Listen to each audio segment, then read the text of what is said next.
Hello दोस्तों, आप लोग कैसे हैं। उम्मीद करते हैं आप लोग ठीक ही होंगे। देखिए, ये बच्चा आज ही यहाँ आया है। ये बच्चा का तबीयत ख़राब है पिछले 2 महीने से। ये 4 महीने का बच्चा है और 2 महीने से कफ एंड कोल्ड फीवर बार बार आ रहा है।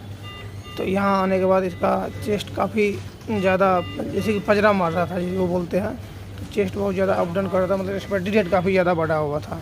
तो ऑक्सीजन दिए हुए इसको आप देख रहे हैं, नेजल प्रोन्स ऑक्सीजन दे रहे हैं जो नाक में लगा हुआ है और इंट्राकेट पैर में लगा हुआ पहले से था।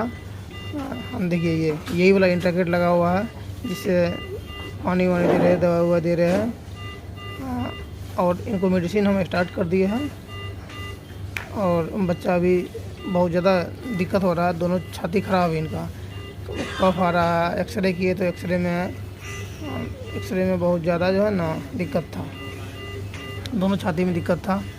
अब इनको